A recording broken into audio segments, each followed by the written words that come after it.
العالمين. قال الله تعالى في القرآن المجيد: أعوذ بالله من الشيطان الرجيم. بسم الله الرحمن الرحيم. إن الله وملائكته يصلون على النبي يا أيها الذين آمنوا صلوا عليه وسلموا تسليما. اللهم صل على سيدنا محمد النبي الأمي وعلى آله سيدنا محمد وسلم عليه. اللهم صل على سيدنا محمد النبي الأمي وعلى آله سيدنا محمد وسلم عليه.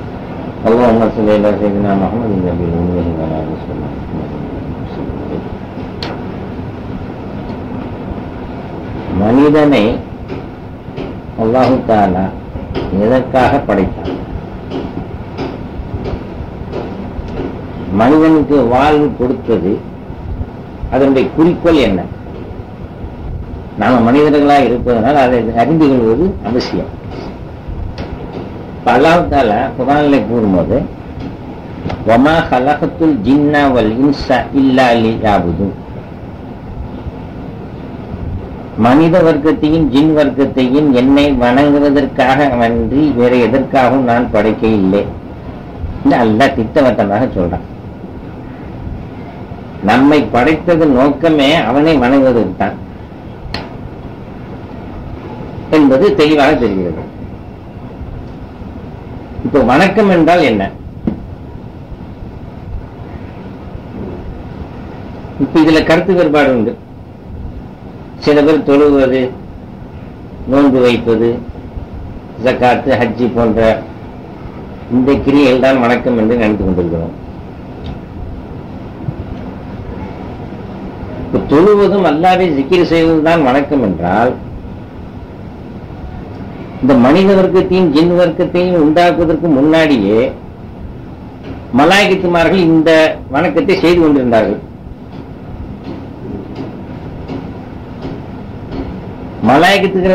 மலாயிகத்துமார்கள் மட்டுமல்ல, எல்லா படைப்பினங்களுமே அல்லாஹ்வை தஸ்பீஹ் செய்து கொண்டிருந்தன. யுஸப்பிஹு லில்லாஹி மா ஃபிஸ் ஸமாவாதி வல் அர்த், யுஸப்பிஹு லில்லாஹி மா ஃபிஸ் ஸமாவாதி வல் அர்த், வானங்களில் உள்ளவைகளும் பூமியில் உள்ளவைகளும் அல்லாஹ்வை தஸ்பீஹ் செய்கின்றன.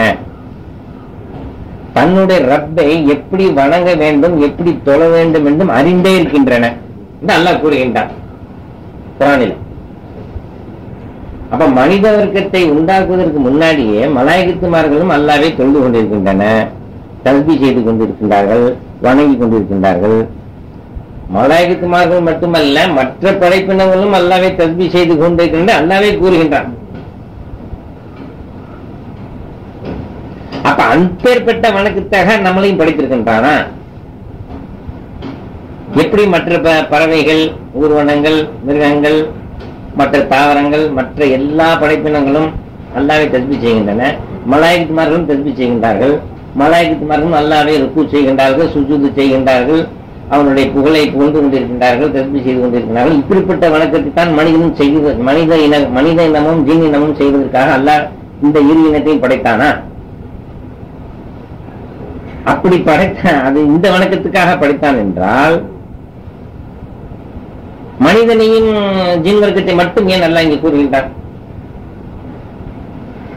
வமா ஹலகத்துல் ஜின்ன வல் இன்ஸ இல்லா லியஅபுதுன். இந்த யாபுதுங்கிறதுக்கு இது தொழுகையின் தஸ்பீஹ் தான் என்று நாம் எடுத்துக்கொள்வோமேயானால், இதைத்தான் மலாயிகத்துமார்களும் செய்து கொண்டிருக்கிறார்களே, மற்ற படைப்பினர்களும் செய்து கொண்டிருக்கின்றன நமக்கு முன்னாடியே. ஆனா இங்க மற்ற படைப்பினங்களை கூறாம, மலாயிகத்துமார்களையும் கூறாம, இந்த இரு இனத்தாரை மட்டும் அல்லாஹ் சொல்றான். மனித இனத்தையும் ஜின் இனத்தையும் சொல்றான். அப்ப இவர்கள்லாம் செய்யாத ஒரு வணக்கத்தை இந்த இரு இனமும் செய்ய போகின்றன. அது என்ன இபாதத்து? அது எப்பேற்பட்ட வணக்கம்? அதை அறிவதுதான் இப்ப நமக்கு குறிக்கோள். நமக்கு அல்லாஹ் இந்த ஹயாத்தை கொடுத்து நம்மளை வாழ வைத்துக் கொண்டிருக்கின்றான் என்றால் எதற்காக? மக்சதே ஜிந்தகி, வாழ்வின் குறிக்கோள் என்ன? எதற்காக நம்மளை அல்லாஹ் படைத்து இப்படி பரிபாலித்து வாழ வைத்துக் கொண்டிருக்கின்றான்? இது அவனுக்கு என்ன தேவை? அவன் தேவையற்றவன். நம்மளை படைக்க வேண்டிய அவசியம் என்ன? நம்மளுக்கு வாழ்வழிக்க வேண்டிய அவசியம் என்ன, நம்மளுக்கு ரிசுக்களிக்க வேண்டிய அவசியம் என்ன, அவனுக்கு எதுவும் தேவையற்ற அவன் கூறுகின்றான், நான் உங்களை என்னை வணங்குவதற்காக வேண்டி நான் எதற்காகவும் படைக்கவில்லை என்று கூறுகின்றானே, அந்த வணக்கத்தின்பால் அல்லாஹ் தேவையுடையவனா? இல்லை. அப்படியே அந்த வணக்கத்தை அவன் விரும்பக்கூடியவனா இருந்தாலும் கூட இந்த வணக்கங்கள் ஏற்கனவே மற்ற படைப்பினர்களும் செய்து கொண்டுதானே இருக்கின்றன.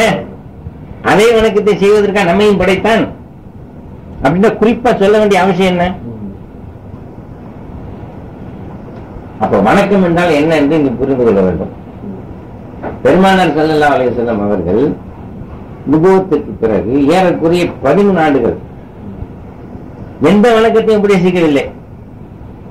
தொழுகை பற்றியோ, நோன்பு பற்றியோ, ஜக்காத்தை பற்றியோ, ஹஜ்ஜை பற்றியோ எதை பற்றியும் உபதேசிக்கவில்லை. எந்த அமல்களும் எந்த சஹாபியும் செய்யவில்லை.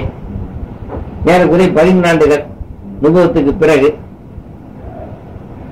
எந்த அமல்களும் கடமையாக்கப்படவில்லை. அப்ப என்ன 13 ஆண்டுகளும் ஸல்லல்லாஹு அலைஹி வஸல்லம் எதை போதித்தார்கள் என்றால் அல்லாஹ்வுடைய இர்ஃபானை போதித்தார்கள், அல்லாஹ்வுடைய மாரிஃபத்தை போதித்தார்கள், அல்லாஹ்வை பற்றி ஞானங்களை போதித்தார்கள். சஹாபாக்கள் மத்தியில 13 ஆண்டுகள் ஏறக்குறைய இபாதத்தின் அடிப்படையே அல்லாஹ்வை அறிவதுதான். அதனால் 13 ஆண்டுகள் தொடர்ச்சியாக அல்லாஹ்வை பற்றி, அல்லாஹ்வுடைய ஸாத்தை பற்றி, சிஃபாத்துக்கு பற்றி, அவனுடைய ஆஃபால்களை பற்றி, அவனுடைய வஜூதை பற்றியும் விளக்கங்களை தந்து கொண்டே இருந்தார்கள் சஹாபா பெருமக்களுக்கு. வேற எந்த தொழுகையும் எந்த இபாதத்தும் கடமையாக்கப்படவில்லை.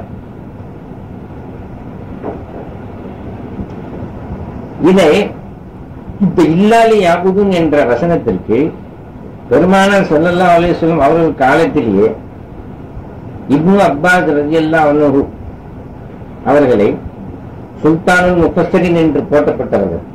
பெருமானார் ஸல்லல்லாஹு அவர்களாலே அவர்கள் இதுக்கு விளக்கம் தரும்போது இல்லாலி யாரிஃபூன், அதாவது அல்லாஹ்வை நாம் அறிந்து வணங்குவதற்காகத்தான் நம்மை படைத்தான்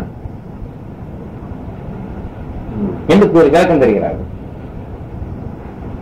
சுல்தானுல் முஃபஸ்ஸிரின் இப்னு அப்பாஸ் ரலியல்லாஹு தஆலா அன்ஹு பெருமானார் ஸல்லல்லாஹு அலைஹி வஸல்லம் பெரிய தாப்பனாருடைய மகனார். ஸல்லல்லாஹு அலைஹி வஸல்லம் காலத்திலேயே சுல்தானுல் முஃபஸ்ஸிரின் என்று போற்றப்பட்டவர்கள். அவர்கள் என்ன சொன்னாங்கன்னா, இந்த சடங்குகள் தொழுகை, நோன்பு, ஜக்காத்து போன்றவர்களை அல்லாஹ் அங்கே குறிப்பிடவில்லை. அவனை அறிவதுதான் இபாதத் என்று அல்லாஹ் குறிப்பிடுகிறான் என்று விளக்கம் தருகிறார்கள். அல்லாஹ்வுடைய மாரிஃபத், அல்லாஹ்வை அறிவதுதான் இங்கு இபாதத்துக்கு குறிக்கோள். அந்த இபாதத்துக்கானதான் மனித வர்க்கத்தை அல்லாஹ் படைத்திருக்கின்றான், ஜின் வர்க்கத்தையும்.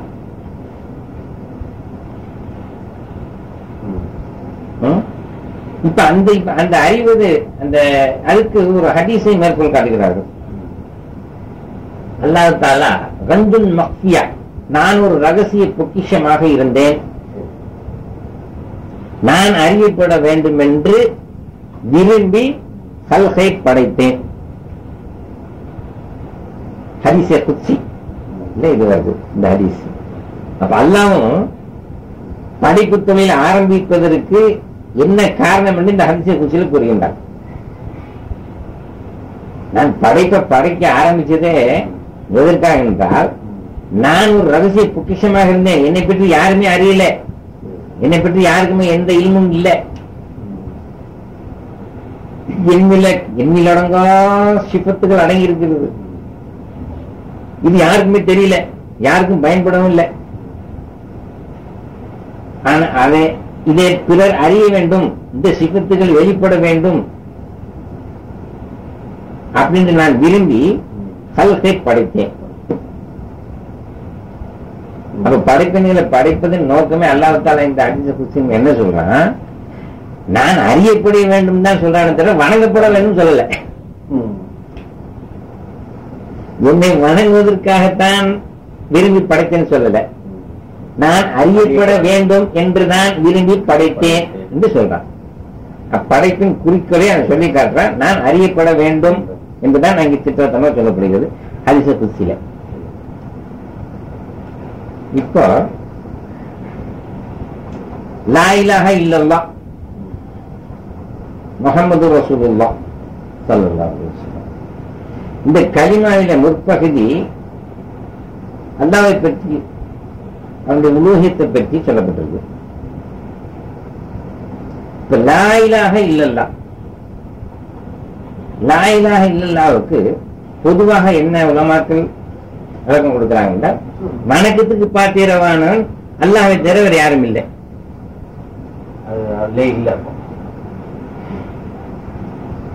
அப்ப வணக்கத்துக்கு பாத்திரமானவன் அல்லாஹ்வை தவிர வேற யாரும் இல்லை என்று இந்த லா இலாஹ இல்லல்லாஹ்வுக்கு விளக்கம் கொடுத்தால், அந்த விளக்கம் சரியில்லை என்று நான் சொல்லல. வணக்கத்துக்கு உரியவன் அல்லாஹ்வை தவிர வேற யாரும் இல்லை என்பது எல்லாரும் ஏற்றுக்கொள்ளப்பட்டது, அது கருத்து வேறுபாடு கிடையாது. ஆனா வணக்கத்துக்கு மாற்றுதான் அவன் பாத்திரமானவனா அப்படின்னு சொன்னா, இங்க என்ன வந்திருக்கணும்? லா இலாஹ இல்லல்லாஹ், லா மாபூத இல்லல்லாஹ்னு வந்திருக்கணும். லா மாபூத இல்லல்லாஹ், வணங்கப்படுவதற்கு தகுதியானவன் அல்லாஹ்வை தவிர வேற யாரும் இல்லை. அதான் லா மாபூத இல்லல்லாஹ். அங்க மாபூதுங்கிற சொல் வரல, இலாஹ் என்ற சொல் வந்திருக்கு. அப்ப அவனுடைய உலூஹியத்தை அறிவதுதான் அங்கே குறிக்கோள். உலூஹியத்துடைய தன்மை, அந்த உலூஹியத்துடைய தன்மை அல்லாஹ் தவிர வேற யாருக்கும் இல்லை. அந்த இலாஹுடைய அந்த உலூஹியத்துடைய தன்மை அறிவதுதான் மனிதனுடைய குறிக்கோளாக இருக்க வேண்டும். அப்ப அல்லாஹ்வை அறிவதுதான் குறிக்கோளா, அவனை வணங்க வேண்டாமா என்ற கருத்துக்கு போயிடக்கூடாது. சிலர் அப்படி செஞ்சாங்க. அப்ப அல்லாஹ் அறிஞ்சா போதுமா, அவன் தொழுக தேவையில்லையா? இல்ல, தொழுகையும் இபாதத் தான். அதான் நம்ம தாவா சர்க்கார் நூரி சாஹிப்ல சொல்லுவாங்க, நமாஸ் ஹி இபாதத் நீ, நமாஸ் பி இபாதத் ஹே. தொழுகை மட்டும் இபாதத் நினைக்காத, தொழுகையும் இபாதத். இபாதத்துகளை தொழுகையும் ஒன்று, இபாதத்துகளை நோம்பும் ஒன்று, ஜகாத்தும் ஒன்று, ஹஜ்ஜும் ஒன்று. அது மட்டும் இபாதத் இல்லை. ரெண்டாவது, இது தொழுவதற்காகத்தான் நல்லா நம்ம படைக்கவும் இல்லை. ஏற்கனவே தொழுதுட்டு இருக்காங்க மலாய்க்குமார்கள், அப்போ அந்த விசேஷமான ஒரு தன்மை இல்லாத யாருக்கும் இப்னு அப்பாஸ் சொல்றாங்களே, அந்த அறியப்பட வேண்டும் என்று அந்த அறியக்கூடிய தகுதி மனிதனுக்கு அல்லாஹ் ஏற்கனவே இயற்கையாக கொடுக்கப்பட்டிருக்கு. அதை மனிதன் பயன்படுத்தி அல்லாஹ்வை அறிய முயற்சி செய்ய வேண்டும். அல்லாஹ்வை அறிய முயற்சி செய்வதுதான் மனிதனுடைய குறிக்கோளாக இருக்க வேண்டும். அல்லாஹ்வை அறிவதுதான் மனிதனுடைய இபாதத்து. மனித வர்க்கத்தினுடைய ஜின் வர்க்கத்தினுடைய இபாதத்து என்னவென்றால், இந்த குறிக்கோள் என்னவென்றால், படைக்கப்பட்டதனுடைய நோக்கம் என்னவென்றால், தன்னை படைத்த இறைவனை அறிய வேண்டும். அதுதான் இபாதத்து, தலையான இபாதத்து. மற்ற இபாதத்துகள் அதுக்கு அடுத்தபடியா உள்ளது.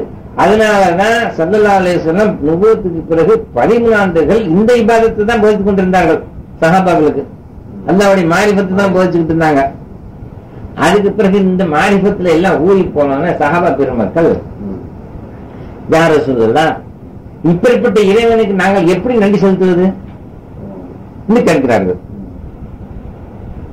ஸல்லல்லாஹு அலைஹி வஸல்லம் அவர்களுக்கு சஹாபா பெருமக்கள், இறைவனை நாங்கள் அறியாம இருந்த இறைவனை எங்களுக்கு அறிய கொடுத்தீர்களே, அந்த இறைவனுக்கு நாங்கள் எப்படி நன்றி செலுத்துவது? அப்பதான் ஸல்லல்லாஹு அலைஹி வஸல்லத்துக்கு மேராஜுக்கு அல்லாஹ் அழைத்து தொழுகையை கடமையாக்கினான். தொழுகை மூலியமாக எனக்கு நன்றி செலுத்துங்கள். அல்லாஹ் அறிந்த பிறகுதான் தொழுகை சொல்றான் அல்லாஹ். என்ன, நீங்க அறியாம அவனை தொழுவதுல ஒரு லைஃப் இருக்காது. அறிந்து தொழுவதில் தான் ஒரு இஹ்லாஸ் இருக்கும், ஒரு உள்ள தூய்மை இருக்கும், ஒரு உள்ளத்துல ஒரு இஷ்கு, மஹப்பத்து, நேசம், அன்பு எல்லாம் உருவாகும். அறிந்தால்தான். அறியாம தொழுவதனால் ஏதோ ஒரு சடங்கு மாதிரி போயிடும்.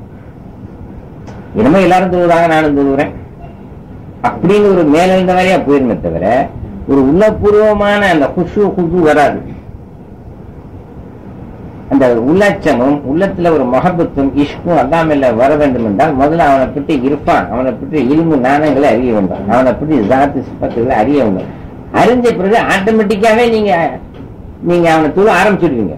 அந்த தொழுகையானது ஒரு பரிசுத்தமாகவும் ரொம்ப ஒரு அல்லா இடத்துல ஏற்றுக்கொள்ளக்கூடியதாகவும் இருக்கும்.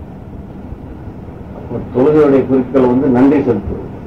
தொழுகையின் குறிக்கோள் சஹாபா பெருமக்கள் என்ற வாழ்க்கை வரலாறை பார்க்கும்போது நன்றி செலுத்துவதன் அடிப்படையில இப்படி எங்களுக்கு அல்லாஹ் ஈமானை தந்தாயே, இஸ்லாமை தந்தாயே, உன்னை அறியக்கூடிய ஒரு நபியை எங்களுக்கு அனுப்பி வைத்தாயே, அதனால இதுக்கெல்லாம் நாங்கள் எப்படி நன்றி செலுத்துவது என்ற கேள்வி அவங்களுக்கு உள்ளத்துல ஒரு மஹபத் ஏற்படும் போது அல்லாஹ் தஆலா தொழுகையை கடமையாக்கினார். இதன் மூலமாக எனக்கு நன்றி செலுத்துங்கள். சரி, இப்போது மாரிஃபத்து தான் நமக்கு குறிக்கோள். அல்லாஹ்வுடைய மாரிஃபத்து தான் இபாதத்து. தொழுகை, நோன்பு, ஜக்காத்து போன்றவைகள்லாம் பின்னாடி வந்தவைகள். எல்லா நபிமார்களும் இந்த மாரிஃபத்து தான் போதித்தார்கள் முத தங்கள் உம்மத்துகளுக்கு. யாருமே எடுத்தோன்னு தொழுன்னு சொல்லவே இல்லை. 1,00,000 மேற்பட்ட 24 நபிமார்கள் வந்தவர்கள் அனைவருமே தன்னுடைய உம்மத்துகளுக்கு முதல்ல எடுத்தோன்னு அல்லாஹ்வுடைய மாரிஃபத்து தான் வச்சாங்க. அதுக்கப்புறம்தான் மற்ற வணக்க வழிபாடுகள், சடங்குகள், மற்ற ஏவல் விளக்குகள்லாம் பின்னாடி. அந்த அல்லாஹ்வை ஏற்றுக்கொண்ட பிறகு, அல்லாஹ்வை விளங்கி கொண்ட பிறகு அவர்களாகவே அல்லாஹ்வுக்கு நம்ம எப்படி நன்றி செலுத்த வேண்டும் என்ற உளப்பூர்வமான எண்ணம் வந்த பிறகுதான் தொழுகை, நோன்பு, ஜக்காத்து மூலியமாக, ஹஜ் மூலியமாக, மற்ற நன்மை ஏவல் விளக்கு மூலியமாக நீங்க அல்லாஹ்வுக்கு நன்றி செலுத்துங்கள், அல்லாஹ்வை நீங்க வணங்குங்கள் அப்படின்னு சொன்னாங்க. இப்போ இந்த வணக்கங்கள் இப்ப அல்லாஹ்வை அறிவுதான் குறிக்கோள். நம்ம அல்லாஹ்வை அறிந்து விட்டோம், அல்லாஹ்வை அறிந்து விட்டோம் யாரும் சொல்ல முடியாது. ஏன்னு சொன்னாக்கா அல்லாஹ்வை அறிவது என்பது அவ்வளவு இலகுவான காரியம் இல்லை. ஏண்டா அல்லாஹ்வை அறியணும்னா இல்மு வேணும். அந்த இல்மு எங்க நம்ம மூளையில வருது. இந்த மூளையை படைத்தது அல்லாஹ், அந்த மூளையில அல்லாஹ் இல்மை கொடுத்தது அல்லாஹ். இப்ப இந்த சின்ன மூளையை கொண்டு எல்லையில்லா இறைவனை எப்படி அறிய முடியும்? பெருமானார் ஸல்லல்லாஹு அலைஹி வஸல்லம் அறிந்தது போல் யாராலும் அறிய முடியாது. அவர்களே சொல்கிறார்கள் ஒரு சமயத்தில், மாரஃபனாக ஹக்க மாரிஃபத்திகா, நான் இறைவனை, நான் அல்லாஹ்வை எப்படி அறியணுமோ அப்படி அறியலையே அப்படின்னு சொல்றாங்க. இப்ப நீங்க அர்ஷுக்கு போய் அல்லாஹ்வை சந்தித்தவர்கள், அல்லாஹ்வுடைய ரசூலாக இருக்கின்றார்கள், நபியாக இருக்கின்றார்கள், அல்லாஹ்வுடைய நூறாக இருக்கின்றார்கள், அல்லாஹ்வுடைய ஹபீபாக இருக்கின்றார்கள். அல்லாஹ்வுக்கு அடுத்த ஸ்தானம் ஒன்று இருக்கின்றார், பெருமானார் ஸல்லல்லாஹு அலைஹி வஸல்லம் அவர்களுக்கு தான் இருக்கின்றது. அவர்கள் கொடுத்தது போல் அல்லாஹ் யாருக்கும் இல்மை கொடுக்கல. மௌலானா ரூமி ஒரு அவங்க கசீதால சொல்றாங்க ஒரு இடத்துல, உலகத்தில் உள்ள படைப்பினங்களுக்கு கொடுக்கப்பட்ட இல்மை ஒரு பக்கம், பெருமானார் ஸல்லல்லாஹு அலைஹி வஸல்லம் அவர்களுக்கு கொடுக்கப்பட்ட இல்மை ஒரு பக்கம் வச்சு, அதுக்கு உதாரணம் சொல்றாங்க, கடல்ல கொண்டு உங்களுடைய சுண்டு விரலை நீங்க விடுங்கனால அந்த சுண்டு விரல் எவ்வளவு நீர் ஒட்டுமோ அவ்வளவு நீர் தான் இந்த மக்லுகாத்துக்கு கொடுக்கப்பட்டிருக்கு. பெருமானாருக்கு கடல் போன்ற இல்மு கொடுக்கப்பட்டிருக்கு.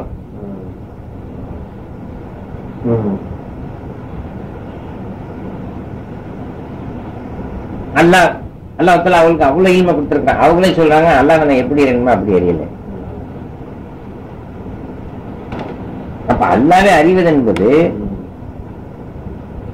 முழுமையாக அறிவது. ஓரளவு அறியலாம், அறிய முடியாது என்று இல்லை. அறிய முடியாது என்ற அப்ப நான் அறியப்பட வேண்டும் என்று விரும்பிதான் படைத்தேன் அப்படின்னு அல்லாஹ் சொல்லியிருக்க மாட்டான். மனிதனால் அறிய முடியும், ஓரளவு தான் அறிய முடியும். அதுக்கு நீங்க அறிந்தவரிடம் கேட்டு அறிந்து கொள்ளுங்கள். அர் ரஹ்மானு ஃபஸ்ஸஹலு பி ஹபீரா குர்ஆன்ல அல்லாஹ் சொல்றான், நீங்க ரஹ்மானை பற்றி அறிய விரும்பினால் அறிந்தவர்களிடம் கேட்டு அறிந்து கொள்ளுங்கள். அப்ப அல்லாஹ்வை அறிய முடியும், அறிய முடியாது என்றல்ல. ஆனால் எப்படி அறியணுமோ அப்படி அறிய முடியாது, அதாவது முழுமையாக அறிய முடியாது. முடியாம யாராலும் அறிய முடியாது என்று அப்பாற்பட்டவன், நம்முடைய அறிவுக்கு அப்பாற்பட்டவன், நம்ம அறிவுக்கு எட்டாதவனை எப்படி நம்ம அறிவு கொண்டு அவனை அறிய முடியும்? ஆனா ஒண்ணுமே அறிய முடியாது என்ற நிலையும் இல்லை. அவனை அறிய முடியும், அதே நேரத்துல முழுமையாகவும் அறிய முடியாது. எவ்வளவு அவர்களுக்கு தகுதிக்கு தகுந்த மாதிரி முயற்சி செய்ய வேண்டும். அல்லாஹ் தஆலா அவனுடைய புறத்துல அருள் புரிவான். அவனுடைய அருள் புரிய எவ்வளவு அருள் புரியானோ அதுக்கு தகுந்த மாதிரி நம்ம அவனை அறிந்து கொள்ள முடியும். அந்த அறிவின் அடிப்படையில தான் அவனை வணங்க வேண்டும். அதுதான் நம்முடைய வாழ்க்கையின் குறிக்கோள். அவனை அறியாமல் வணங்குவது என்றால் அது உப்பு சப்பு இல்லாத ஒரு பண்டம் மாதிரி, ஒரு சடங்கு மாதிரி. இப்போ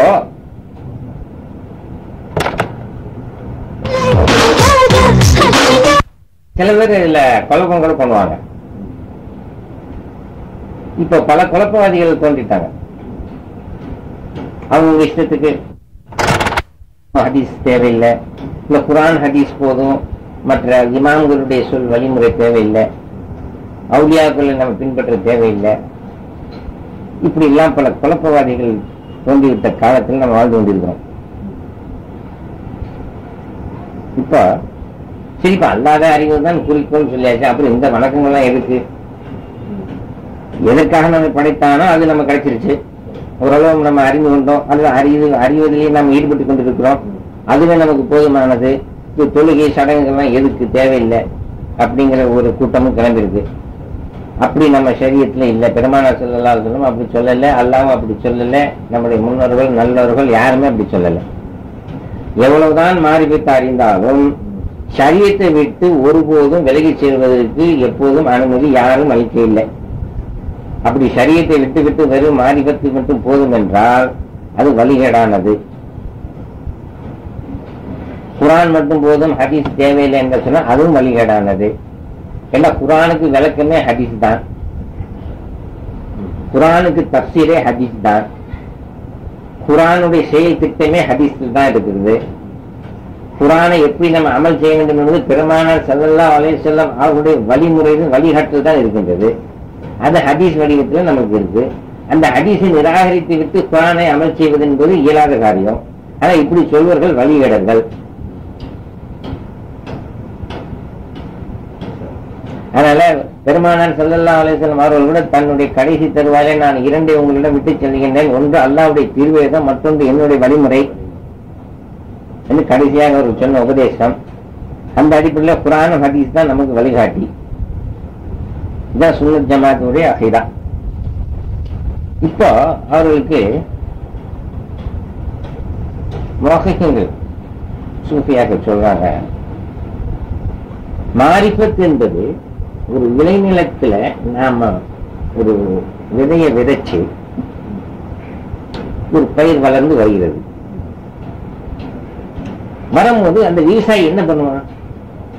அதை பாதுகாப்பதற்கு என்ன பண்ணுவான்? வேலி போடுவான். முதல்ல பூமியை சரி பண்ணி உழுவது, அப்புறம் அந்த விதையை விதைச்சு அது முளைச்சு பயிர் வரும்போது உடனே என்ன பண்ணுவோம்? அதை யாரும் அபகரித்துக் கொண்டு கூடாது என்பதற்காக, மற்ற மிருகங்கள் மற்ற ஜீவராசிகள் அதை என்ன நஷ்டத்தை உண்டு பண்ணி விடக்கூடாது என்பதற்காக ஒரு விவசாயி என்ன பண்றான்? வேலி போடுவான், அந்த பயிரை பாதுகாப்பதற்காக. அப்பதான் அந்த பயிரை பாதுகாக்க முடியும், அதனால் உள்ள பிரயோஜனத்தை நம்ம அடைய முடியும். அதே போன்றுதான் மாரிஃபத் என்பது ஈமான், அல்லாஹ்வை பற்றிய ஈமான் இருப்பான். அந்த மாரிஃபத் நம்முடைய உள்ளத்தில் வந்த பிறகு உடனே ஷைத்தான் வருவான். இந்த ஈமானை எப்படியாவது கெடுக்கணும், இந்த மாரிஃபத்தில் இவங்க குழப்பத்தை உண்டு பண்ணணும், எப்படியாவது இந்த உள்ளத்துல இந்த ஈமானை எடுக்கணும்னு அவன் திட்டம் போட்டு வருவான் ஷைத்தான். அந்த ஷைத்தான் தப்பிக்கணும்டா அவனுக்கு வேலி போடணும். அந்த வேலி என்னன்னாக்க ஷரியத். அந்த வேலி தான் ஷரியத்துல சொல்லப்பட்ட இபாதத்துகள். தொழுகை, நோன்பு, ஜகாத், ஹஜ்ஜி, நன்மை தீமை, எவல் விளக்கல், இது போய் நடப்பதெல்லாம். போய் சொல்லக்கூடாது, உண்மையை பேசணும், சொல்லக்கூடாது, தினா செய்யக்கூடாது, குடிக்கக்கூடாது, நல்லது செய்யணும், இது ஹலாலு இது ஹராமு, இதெல்லாம் பேணி நடக்கணும் என்பதெல்லாம் வேலி. இந்த மாரிஃபத் என்னும் ஈமானுக்கு வேலியாக பாதுகாப்பு இருப்பதுதான் இந்த ஆமால்கள். தொழுகை, நோன்பு, ஜகாத், ஹஜ் போன்ற ஆமால்கள் இந்த மாரிஃபத்தை பாதுகாக்கக்கூடிய, இந்த உள்ளத்துல உள்ள அந்த மாரிஃபத்தை பாதுகாக்கக்கூடிய ஆமால்கள் தான் இது. தொழுகை, நோன்பு, ஜகாத்து, தாடி வச்சுக்கிறது, தொப்பி போடுறது, சும்மா போடுறது, இதெல்லாம். இப்ப தாடி வச்சுட்டு நீங்க சினிமா போக மாட்டீங்க, இவ்வளவு பெரிய தாடி சினிமா போவியா? அப்போ உங்க சினிமாவில இருந்து தாடி தடுக்குது பாரு. தொப்பி போட்டு சினிமா தேட்டர்ல போய் நிற்பியா? நிக்க மாட்டேன். அப்ப இந்த தொப்பி போடுறது உன்னை சினிமா தேட்டருக்கு போக தடுக்குது பாரு. நீ 5 வேளை கரெக்டா தொழுகிறாள் உன்னை சினிமா போக முடியுமா? போக முடியாது. இப்ப 5 வேளை பள்ளியாசல நீ ஜமாத்துல தொழும் போது உனக்கு மற்ற சிந்தனைகள் மற்ற இதுகள்லாம் உனக்கு தீய செயல்கள் பக்கம் உனக்கு போறதுக்கு நேரமே இருக்காது. அந்த அளவுக்கு 5 வேளை தொழுகை உனக்கு அமைச்சு கொடுக்கப்பட்டிருக்கு. ஏன்னா இந்த மாரிஃபத்தை பாதுகாக்கிறதுக்கு தான் இந்த தொழுகை, நோன்பு, ஜகாத்து பண்றது வேலியாக அமைக்கப்பட்டிருக்கு. ஒரு அறிவாளி என்ன பண்ணணும்? மாரிஃபத்தையும் அடையணும். அதே நேரத்தில் மாரிஃபத்தை பாதுகாக்கிறதுக்கு இந்த வேலியும் போடணும். ஷரியத் என்ற ஆமால்களை கொண்டு வேலியும் போடணும். அப்படி வேலி போடவில்லை என்றால் இந்த ஈமான், மாரிஃபத் என்ற ஈமானை ஷைத்தான் எந்த நேரமும் நம்மகிட்ட இருந்து பறித்துக் கொள்ள திட்டமிட்டு கொண்டிருக்கும். அந்த ஷைத்தாட்டின் தப்பிக்கணுண்டாக்கா ஷரியத்தை பேணி நடக்கணும். மாரிஃபத் உள்ளத்துல இருக்கும். அதை பாதுகாக்கிறதுக்கு இந்த வெளியில நம்ம வேலி எப்படி போடுவோம்? அந்த இது அந்த பூமியை சுத்தி அந்த பயிரை சுத்தி போனோம். வெளியில அது வெளியில இருக்கும், உள்ள பயிர் இருக்கும். அது இந்த மிருகங்களுக்கு, மாடு, ஆடுகள்லாம் தெரியாம அது பாதுகாக்கப்படும், அது கண்ணில் படாம. அது மாதிரி இந்த ஷைத்தானுக்கு இந்த மாரிஃபத்தை அவன் தாய்க்கிறாம இருக்கிறதுக்கு வேலியாக இந்த நோன்பு, ஜகாத், ஹஜ், குர்ஆன் ஓதுறது, ஜிக்ர், ஃபிக்ர் இதுல எல்லாம் ஈடுபடணும். ஈடுபட்டு கொண்டா அந்த மாரிஃபத்து பாதுகாக்கப்படும். அப்ப மாரிஃபத்துக்கு பாதுகாப்பா இருப்பதுதான் இந்த ஷரியத்துடைய ஆமால்கள், வணக்க வழிபாடுகள். இந்த வணக்க வழிபாடுகள் குறிக்கோள் அல்ல. குறிக்கோள் மாரிஃபத்து தான், அல்லாஹ்வை அறிவது தான், அல்லாஹ்வுடைய இர்ஃபான் தான். சில பேர் என்ன பண்ணுவாங்க, அல்லாஹ்வெல்லாம் நம்ம எங்க அறிகிறது? ஏதோ தொழுதமா போனோமா, ஏதாவது சொல்லி தொழுதான் சரி, ஏதோ வருஷத்துக்கு நோன்பு இருக்கு, நோன்பு வைக்கிறோம், ஏதோ நம்மளால எங்களுக்கு காத்து கொடுக்குறோம், ஏதோ வசதி இருந்தா அச்சுக்கு போறோம், அதை கூட போக வேண்டியதுங்க. இது தரீகத்து, மாரிஃபத்து இதெல்லாம் போய்கிட்டு யாரு வீடியோ உட்காந்து பயன் கட்டுக்கிட்டு தாயும் கட்டுக்கிட்டு பியர் முறியுதுன்னு சொல்லி போய்கிட்டு இதெல்லாம் நமக்கு அப்படி கிடையாது. அப்படி சொன்னா என்ன ஆகும்? இவர் வேலி மட்டும் போட்டுக்கிட்டு இருக்காரு, பயிர் நடல. ஒரு விவசாயி தன் பூமியில அவன் பூமியை சரி பண்ணி உழுது போட்டு அந்த விதை விதைச்சு பயிர் விட்டு வராம ஒண்ணும் செய்யாம வெறும் காலம்ல ஒருத்தன் வேலியை போட்டுக்கிட்டே இருக்கான். அவன் என்ன சொல்லுவீங்க? ஏன்னா பைத்தியக்காரன் ஒண்ணுமே பூமியை உழுது பார்க்க இது பண்ணல, பயிர் நடல, தண்ணி பாய்ச்சல, பயிர் ஒண்ணும் வளர்க்கான, வேலியை மட்டும் போட்டுக்கிட்டு இருக்கான, என்ன இவனுக்கு என்ன பைத்தியமா?